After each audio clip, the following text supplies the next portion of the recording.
अभिवादन स्वीकार कीजिए ब्रजेश मिश्रा का। और आप देखना शुरू कर चुके हैं द डिबेट। बहनों भाइयों, आज की सबसे बड़ी खबर है और 1 महीने से चल रही बहस का सबसे बड़ा मुद्दा है। चंपत राय का इस्तीफा मंजूर हो गया है। अनिल मिश्रा का इस्तीफा मंजूर हो गया है। गोपाल राव को गेट से बाहर कर दिया गया है।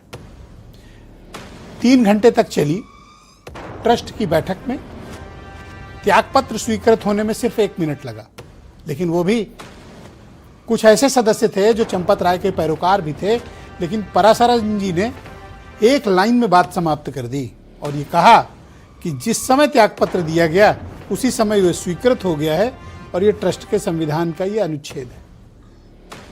लेकिन बहनों भाइयों, 1 महीने का वक्त लग गया। आज चर्चा इस विषय की करेंगे, व्हाट नेक्स्ट, अब आगे क्या।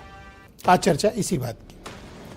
बहनों भाइयों, भगवान राम जब तक अपना काम पूरा नहीं करा लेते हैं, अपने भक्तों को चैन से नहीं बैठने देते। राम काज कीन्हो बिना मोहि कहाँ विश्राम। मतलब जब तक राम का काज पूरा नहीं होगा तब तक उनके भक्त विश्राम नहीं कर सकते। शायद यही वजह है पिछले 1 माह से निरंतर लगातार 24 घंटे हर वक्त भारत के सभी टेलीविजन न्यूज चैनल्स, भारत के अधिकांश समाचार पत्र और पूरा इंटरनेट मीडिया उन लुटेरों की तलाश में था, उनको बेनकाब कर रहा था जिन्होंने रामधन में गबन और लूट की। बहुत से लोग कहते हैं कि ईश्वर जीवंत है, इसका प्रमाण दीजिए। मैं उनसे हमेशा ये बात कहता हूं और इस वक्त तो ज्यादा कहता हूं कि जिन्हें प्रमाण चाहिए वो रामलला के दरबार चले जाएं और उनका धन लूटने वालों का, गबन करने वालों पर क्या कालिख पुती है, यह भगवान की जीवंतता का प्रतीक है। उदाहरण मात्र, ईश्वर हैं। 5 वर्षों तक उन्होंने देखा और फिर ऐसा परिदृश्य सजा कि जिसने 1 रुपया भी खाया है उसके मुंह पर कलंक आया। शायद एक दिन गिरफ्तार होते, जेल गए होते, मामला खत्म हो गया होता। लेकिन ईश्वर की महिमा है। शायद भगवान राम ही ऐसा चाहते थे कि पहले इनका मान मर्दन हो, पूरे समाज में इनके मुख पर कालिख पुते, चेले चपाटे पकड़े जाएं, उसके बाद इनके मुंह पे कालिख पुते। बहनों भाइयों, ये कोई साधारण बीएनएस की धारा के प्रति किया गया अपराध है ही नहीं। ये एक असाधारण किस्म का अपराध है जिसने पूरे सनातन समाज की सभ्यता को कलंकित करने का प्रयास किया है।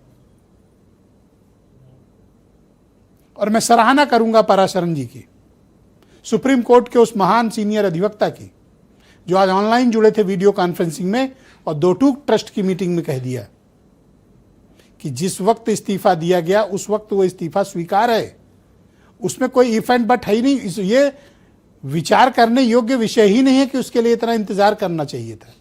ये उसी दिन स्वीकृत हो गया था, ऐसा ट्रस्ट का बाइलाज कहता है।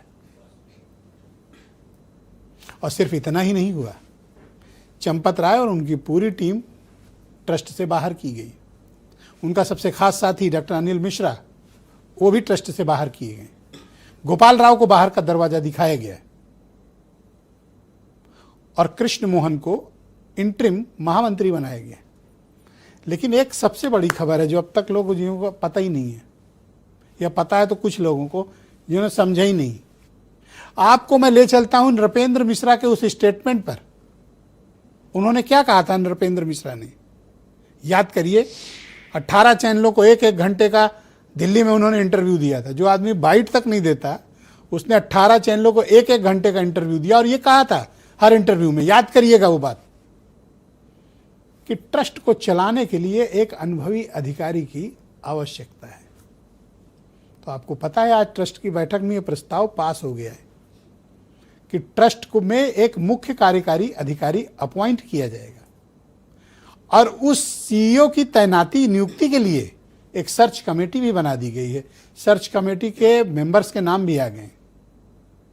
यानी अब कोई कृष्ण मोहन नहीं चलाएंगे, कोई ग्रुप नहीं चलाएगा, कोई गैंग नहीं चलाएगा। अब एक इसको प्रोफेशनली एक सीईओ का अपॉइंटमेंट होगा जो पूरी संस्था को अपने नियम और कानून के हिसाब से चलाएगा। बहनों भाइयों, ये शानदार पहल है और इस पहल की सराहना की जानी चाहिए। वो इसलिए क्योंकि राम मंदिर ट्रस्ट किसी की बपौती नहीं है, किसी एक व्यक्ति की जागीर नहीं है, किसी चंपत राय की व्यक्तिगत प्रॉपर्टी नहीं है। वो दुनिया भर में फैले भारत के सनातन समाज के करोड़ों राम भक्तों की प्रॉपर्टी है, जिस पर उनकी सच्ची आस्था है, श्रद्धा है, और उसकी पारदर्शिता सर्वोच्च है। भगवान राम किस लिए जाने गए हैं? नैतिकता, आदर्श और पारदर्शिता के लिए। इसीलिए मर्यादा पुरुषोत्तम कहलाए। उनके बाद कोई मर्यादा पुरुषोत्तम नहीं आया। तो वही शुचिता, वही शुद्धता, वही पवित्रता, वही धार्मिकता ट्रस्ट के कार्यों में भी दिखनी चाहिए। भारत का हिंदू ही तो यही चाहता है। वो ये नहीं पूछता कि 2300 करोड़ रुपए मंदिर में कहां लगा, वो हिसाब चाहता है। वो चाहता है कि उसने जो धन दिया है वो सच्चे कार्यों में इस्तेमाल हो। और बहनों भाइयों, अफसोस के साथ कहना पड़ रहा है, पूरे ट्रस्ट ने एक भी सामाजिक कार्य में 1 रुपया नहीं खर्च किया है। करोड़ों अरबों रुपए आ रहे हैं, इनको अच्छे धर्मार्थ चिकित्सालय बनाए जाए, स्कूल के लिए बच्ची बेटियों के लिए शिक्षा के लिए स्कूल खोले जाए, लोगों को फ्री ट्रांसपोर्टेशन गरीबों को उपलब्ध कराया जाए, उनकी बेहतरी के लिए काम किया जाए। ये किसी चंपत राय की जागीर नहीं है। लेकिन एक चीज है कि इस पूरे अभियान के दौरान अगर कहीं सबसे ज्यादा बेचैनी दिखी तो विश्व हिंदू परिषद में। उन्हीं के प्रवक्ता और उन्हीं के लोग बार बार आकर किस्म किस्म के बयान दे रहे थे। और आप देखें तो पिछला जो ट्रस्ट में अधिकांश उन्हीं के यहाँ के लोग थे। बस एक व्यक्ति की जवाबदेही और जिम्मेदारी से वो बच निकले, वो है स्वामी गोविंद गिरी, कोषाध्यक्ष, जो कहते हैं मैं तो अधिकृत ही नहीं था, मेरे तो सिग्नेचर, और कल ही जारी किया प्रेस नोट, इसके पहले बंदे ने जारी नहीं किया था। अब अपनी जिम्मेदारी से वो मुकर रहे हैं। कोषाध्यक्ष आप, तो कोष की जिम्मेदारी किसकी? अमरनाथ मिश्रा की जिम्मेदारी तो आपकी है। अब आपको पता चला कि आपके सिग्नेचर नहीं होते हैं, तो आपने ट्रस्ट में बात मीटिंग में उठाई क्यों नहीं? कौन था या कौन है जो स्टेट बैंक में सिग्नेचर करता है? उसकी भी पड़ताल होनी चाहिए, उसे पता लगाया जाना चाहिए।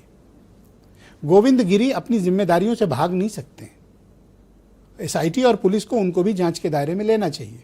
आज तो कई सदस्य अड़े थे कि गोविंद गिरी इस्तीफा दें, और काफी गहमा गहमी हुई मीटिंग के भीतर। नाराजगी, और संतों ने ऐसा भयानक असंतोष आज मीटिंग के भीतर दिखाया। शायद इसी भयवश ट्रस्ट के भीतर मीटिंग रखी गई थी, मणिराम छावनी में नहीं रखी गई। वहां तो साधु संत तैयार बैठे थे कि इलाज बांधना है आपकी। तो बहनों भाइयों, कुछ ही सही लेकिन आज कुछ बेहतर काम हुए, जिसमें सबसे लोगों के मन में संतोष ये हुआ है कि जिस व्यक्ति पर सबसे ज्यादा कलंक और कालिक थी उसको ट्रस्ट से बाहर किया गया। अब आगे की कार्रवाई एसआईटी और पुलिस की है। तो कुछ आप बयान सुन लें, फिर आज की डिबेट। महामंत्री के नाते काम करने वाले हमारे चंपत राय जी को बड़ी वेदना हुई, और उनको लगा कि जब तक सारा न्याय ठीक से हो नहीं जाता तब तक हम लोगों को वहां पर बने रहना ठीक नहीं लगता है। ये सोच करके उन्होंने स्वयं ये त्यागपत्र दिया। इस प्रकरण में जो भी दोषी पाए जाएंगे उन सभी को न्यायोचित ढंग से जो भी उनको सजा मिलनी है मिले। कहीं न कहीं प्रबंधन और संचालन में कुछ कमियां रह गई थी, जिसका फायदा लोगों ने उठाया। तो मेरा यह पहला प्रयत्न होगा कि कहीं जहां कहीं भी लूप होल्स हैं उसको सबसे पहले बंद करना। इस प्रकार की पुनरावृत्ति न हो भविष्य में, इसका मैं पूरा प्रयत्न करूंगा। सच्चाई तो ये है कि चढ़ावा, चंदा, दान, चोरों का गिरोह जन आक्रोश का सामना नहीं कर पा रहा है। तो बहनों भाइयों, मेरे साथ स्टूडियो में दिनेश प्रताप सिंह, भारतीय जनता पार्टी के मुख्य प्रवक्ता हैं, कर्नल शरद शरण, समाजवादी पार्टी के राष्ट्रीय प्रवक्ता, डॉक्टर पंडित अमरनाथ मिश्रा जी मेरे साथ मौजूद हैं, अयोध्या सद्भावना समिति के अध्यक्ष हैं, डॉक्टर अजय उपाध्याय, कांग्रेस कमेटी के प्रवक्ता, नई दिल्ली से हमें ज्वाइन कर रहे हैं, और महंत आनंद दास जी हमारे साथ मौजूद हैं, हनुमानगढ़ी के बड़ी प्रसिद्ध महंत हैं, संतोष दुबे जी, पूरे देश भर में इस वक्त अयोध्या का सबसे सुविख्यात चेहरा, जिन्होंने इस घपले, घोटाले और गबन को दुनिया के सामने बेनकाब किया, और वीरेंद्र सिंह जी हमारे नेशनल हेड। आप सभी का स्वागत और धन्यवाद इस परिचर्चा में।